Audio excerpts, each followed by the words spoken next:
We've never had an issue with that. And then generally when you're doing a festival, you want to have a generator. You don't want to depend on anything. No, I understand, but I'm just thinking. Yeah.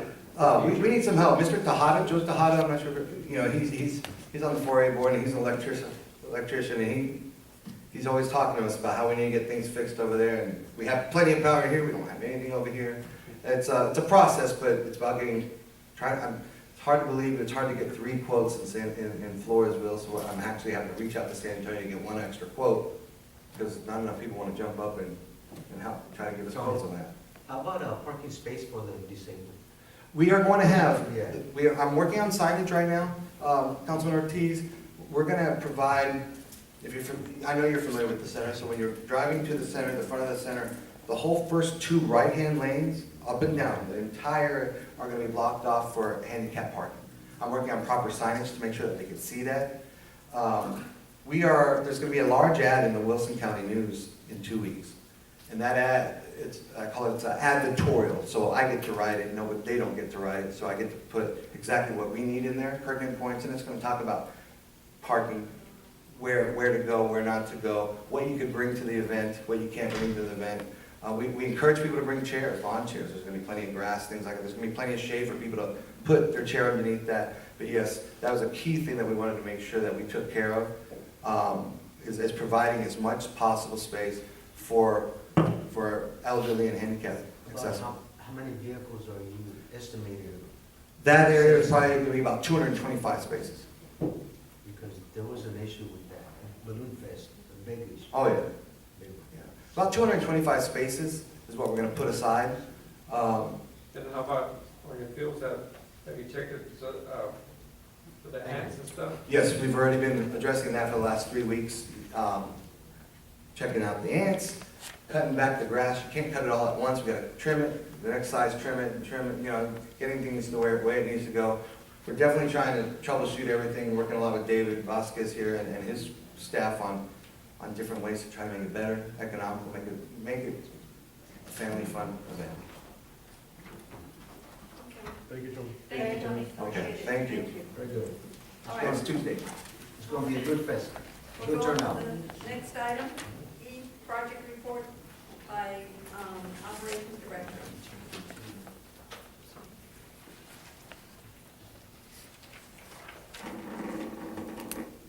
Madam Mayor, Council, City Council, how you doing? Good evening. David Vasquez, Operations Director here for the City of Floresville. I wanted to give you a brief activities project report for Public Works that's in your packet there. The main thing we're talking here was the storm damage or the strong winds we've had here lately in the city, and documented those best way we can recall from talking to staff and myself, things that has transpired. We first start off on May 17th, 2016. Approximately about 1:30 in the morning, we had some strong winds and rain hit the city about 1:30 in the morning. And then people started responding by then, and started police, the on-call crew, street division responding to tree down, those kind of things. May 17th, we had the same thing. Approximately in the mid-afternoon, we had some strong winds and rains. That's, I don't know if you remember that one, that's where the rain came down for about 30 minutes really hard on a Thursday afternoon, sometime midday. We're actually here at City Hall, so we were kind of astounded how much rain came down that day. Then June 2nd, 2016, same thing, we had some strong winds and rains. That day, it was about approximately 4:30 is my understanding. We had some loss of power in some of the areas within the city. That day, we actually started responding to some of the lift stations. Power was down in the area. Through Monica, our Madam Secretary, we actually got in contact with Phelps and utilizing some of the staff to let staff Phelps know that we needed some power at the lift stations, specifically 97, West 97, going toward the convention center, and also what's known as Pajarito, which is South 181. And so those kind of things, those are the only things that were actually affected from the city as far as operations from the public works side. City Hall was affected that day, and we actually had to shut down around about 4:30, 4:40. We closed the front doors. We stayed here until about 5 to 5. Decided, okay, there's no reason to stay long. But That's not a normal day? no, that's not a normal day. No, not a normal day. Actually, that June 2nd, I stayed here till about 9:30. We're actually had to get a generator for one of the lift stations behind it, we got that in just in case it continued. We went ahead and left the generator here on site for a few days, those kind of things. So we're responding and preparing. The light did come on as the generator got here, but we still had it on order. It's back up as one of those things that we committed to the TCQ to do. So that's kind of an update on the storm damage itself. Is there any questions on that? And then I'll move on to the next one. I have a question. Sure. Regarding this, city crew, which department is it? As far as, That branch, pickup? Curbside? oh, I was just talking about the first category, the storm damage. I can talk about the next one. Okay. No, that's fine. Anything on the days of the events happening with the storm damage? Any questions? Okay, next thing is branch pickup. We started with all that stuff that was going on, the strong winds and rain we started opening up the lines. We started picking up branches actually the very next day. We set up a time to have our first cutoff was, I'm gonna have to look at the flyer on that. And we put that on our website and those kind of things. We had initially set up the brush curbside to be starting pickup May 21st to the 27th. And then we had done an initial May 23rd cutoff at 5 p.m. I understand council talked to the city manager and asked us to extend that, which we have. And so we extended it from May 23rd to June 3rd, 5 p.m. is what our cutoff was. And so that's where we're at as far as June 3rd on the report here. We had about 270 residents requesting curbside service for branch and brush pickup. And as the memo states, out of those 270, the city crews picked up about 150 residents as of the date, Monday, June 6th. Approximately about 120 residents will be collected over the next 2 weeks, is what we're looking at. We seem to be on target as of today to be finishing next week, hopefully, if nothing else comes up. Estimated collected as of Monday, this past Monday, was 5,300 cubic yards. And to give people an idea, you look at a blue roll-off from one of our vendors, which is Republic, the 20 cubic yard. We've collected about 265 of those. The staff has collected that. The initials you see there is the street supervisor's initials confirming that those are the numbers he gave me. So you're actually looking at pickup through the 23rd or the 24th of June?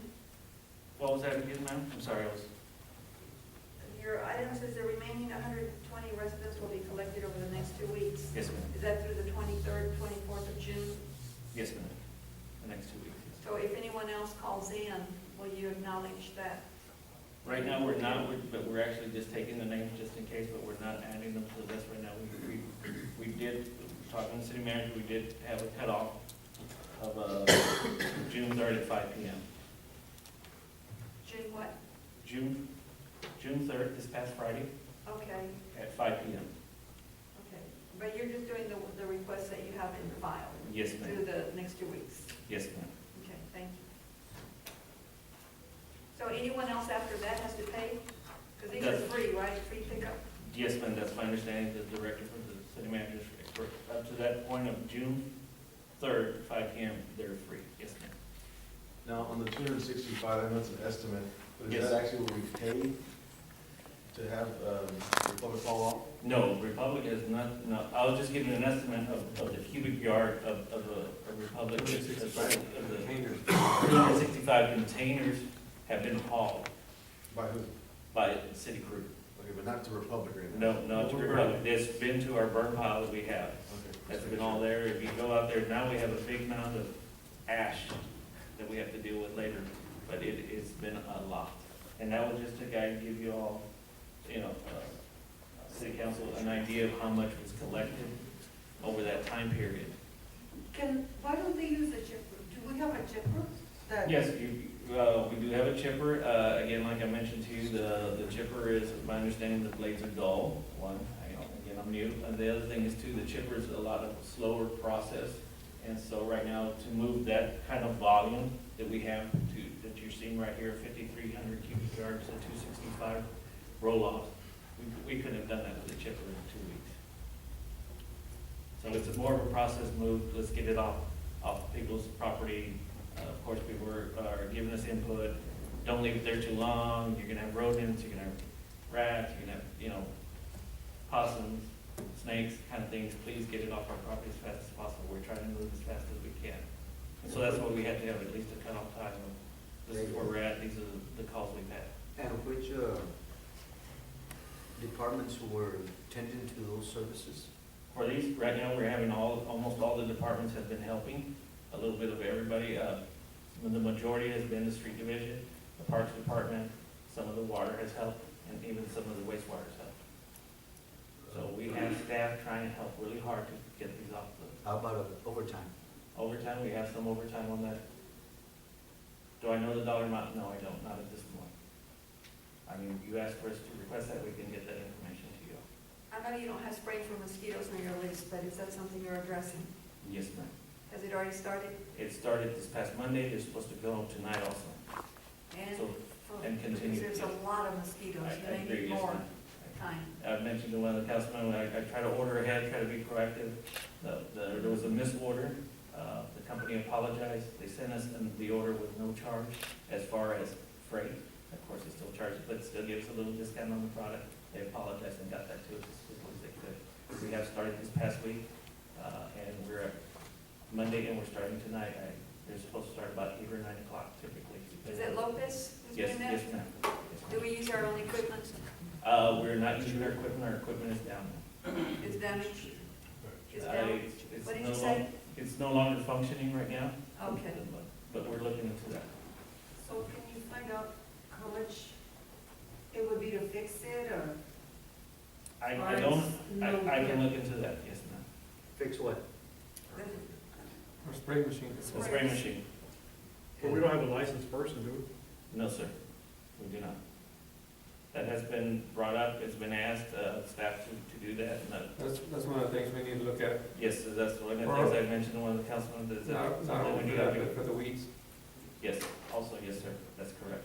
Because we're looking in our workshop, if we want to talk about that, yes. And are you gonna take any action on that chipper, the one Councilwoman Cantu had asked you about, and you had answered dull blades? Yes, my understanding when I wanted to initiate it, even for back up a little bit, they were telling me that we can look at something of that, of bringing that back into the maintenance and getting that. It Yes. should be brought back. I agree. And do people use the chips, or what is it used for? Mine, I haven't done that here, but typically what you do is with the process I've used in other cities, what we've done is typically at Christmas, we would chip the Christmas trees, because that's typically the pine is better for the, people like that better. So that's typically when they have the Christmas For tree mulch or recycling. what? Mulch, yes. For mulch. For mulch, yes. I mean, we can set up a program like that, we can do that when it's not busy so much, we can do some chipping, provide that, give that to the community, that's something we can do with the chipper, something we can do. We It's can have free, them- right? You don't charge for it?